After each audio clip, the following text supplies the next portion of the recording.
عن ابی ہریرہ رضی اللہ تعالیٰ عنہ قال قال رسول اللہ صلی اللہ علیہ وسلم اذا دخل رمضان فتحت ابواب السماء وفی روایت فتحت ابواب الجنت وغلقت ابواب جہنم وسلسلت الشیاطین وفی روایت فتحت ابواب الرحمہ۔ حضرت ابو ہریرہ کہتے ہیں کہ نبی علیہ الصلوۃ والسلام نے فرمایا کہ جب رمضان المبارک داخل ہوتا ہے یعنی شروع ہوتا ہے تو پھر آسمان کے دروازے کھول دیے جاتے ہیں،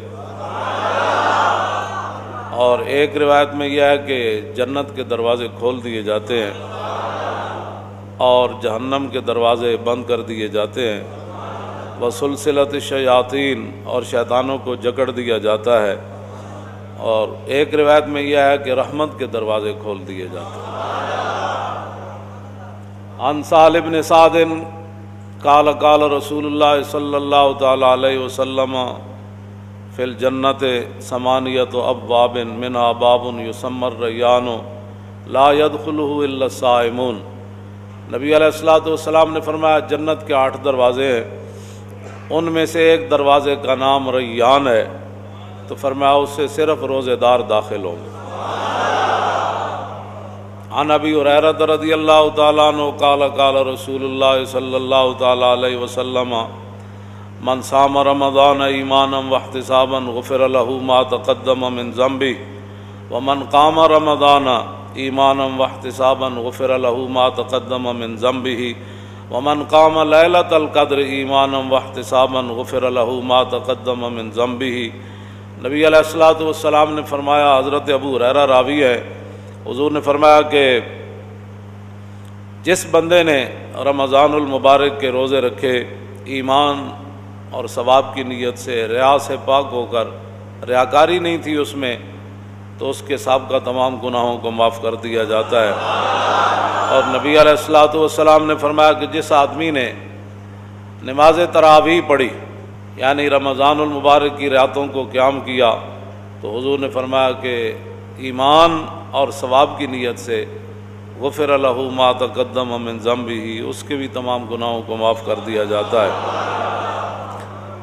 اور نبی علیہ الصلوۃ والسلام نے فرمایا من قام لیلۃ القدر ایمانا واحتسابا، اور حضور نے فرمایا کہ جس نے لیلۃ القدر کی رات قیام کیا یعنی اس کو زندہ کیا اور ساری رات وہ اللہ کے سامنے کھڑا رہا ایمان اور ثواب کی نیت سے، تو حضور نے فرمایا اس کے گناہوں کو بھی معاف کر دیا جاتا ہے۔ جو نبی علیہ الصلوۃ والسلام مبارک تقریر فرماتے تھے نا، انس بن مالک کہتے ہیں کہ کلما خطبنا رسول اللہ صلی اللہ تعالی علیہ وسلم الا قال لا ایمان لمن لا امانۃ لہ ولا دین لمن لا عہد لہ۔ انس بن مالک نے 10 سال ظاہر ہے حضور کی خدمت کی، تو کہتے ہیں میں نے حضور کا کوئی کم ہی ایسا خطبہ سنا ہوگا جس میں حضور نے تقریر سے پہلے یہ نہیں فرمایا لا ایمان لمن لا امانۃ لہ، فرمایا اس کا تو ایمان ہی نہیں جس کے اندر امانت داری نہیں ہے۔ کلمہ، بہت کم ایسا کوئی خطبہ ہوگا جس خطبے کے شروع میں حضور نے یہ نہیں فرمایا کہ لا ایمان لمن لا امانۃ لہ۔ امانت وہ حکمرانوں کے پاس ہو، وہ مولویوں کے پاس ہو، حافظوں کے پاس ہو، وہ قاریوں کے پاس ہو، وہ محدثین کے پاس ہو، وہ صوفیوں کے پاس ہو، وہ غوثوں کے پاس ہو، وہ عوام کے پاس ہو، وہ باپ کے پاس ہو، وہ ماں کے پاس ہو، جس کے پاس بھی جو امانت ہے، یہ مراد نہیں ہے کہ صرف حکمران اس سے مراد ہے۔ ہاں، جو امانت اللہ نے، حضور نے فرمایا یہ بچے تمہارے لیے امانت ہے۔ چھوٹی عید کے خطبے میں حضور نے فرمایا کہ یہ اولاد جو ہے تمہاری امانت ہے تمہارے پاس۔ کیا مطلب؟ دین کی طرف لگانا، کل اس امانت کے بارے میں بھی تم سے پوچھا جائے گا۔ حضور نے فرمایا لا ایمان لمن لا امانۃ لہ، اس کا تو ایمان ہی نہیں جو امانت دار نہیں، ولا دین لمن لا عہد لہ، اور فرمایا جو وعدے کا پاسداری نہیں کرتا اس کا تو دین ہی کوئی نہیں۔ انجاب حضور کا خطبہ کیسے ہوتا، آگے ذرا تھوڑی سی میں تاکہ وضاحت اور کر دوں۔ عن جابر ابن عبداللہ قال کان رسول اللہ صلی اللہ تعالی علیہ وسلم اذا خطب احمرت عیناہ وعلا صوت واشتدت غضبہ کانہ منذر جیش یقول سبحکم ومساکم۔ جابر بن عبداللہ کہتے ہیں کہ جب نبی علیہ الصلوۃ والسلام خطبہ ارشاد فرماتے، حضور تقریر فرماتے، تو حضور کی مبارک آنکھیں سرخ ہو جاتی، تقریر تو وہ ہوتی ہے. پھر اور کیا ہوتا؟ وَعَلَىٰ صَوْتُهُ، حضور کی آواز مزید بلند ہو جاتی. وَاشْتَدَّتْ غَضَبُهُ، حضور کا جاہ و جلال اس کے اندر اور اضافہ ہو جاتا. جیسا کہ نبی علیہ الصلوۃ والسلام ایک ایسے لشکر سے ڈرا رہے ہیں کہ جو لشکر صبح حملہ کرنے والا ہے یا شام کو حملہ کرنے والا ہے. ایسی تقریریں جس سے قوم جو ہے وہ پہلی بھیڑ ہے تو اور اس کو بھیڑ بنا دیا جائے. او جی مولانا اسلام تو بڑے امن کا درس دیتا ہے. میں نے کہا ہومن امام الانبیاء، ہومن محبوب رحمت للعالمین، خیمہ افلاق کا استادہ جنہاں دے نام نال کھڑا ہے تے او تقریر فرمان تے انہاں دی مبارک اکھاں سن. مولانا تھوڑی امن سے بات کریں، آپ کو پتہ نہیں ہے اسلام امن کا درس دیتا ہے. میں کہو جنہاں دین دیتا انہاں دیاں تو اکھاں سرخ ہو جاندیاں تھا، انہاں دی مبارک اکھاں دا تو کوئی قیمت ہی کوئی نہیں نا. وَعَلَىٰ صَوْتُهُ، حضور کی آواز پہلے سے زیادہ بلند ہو جاتی.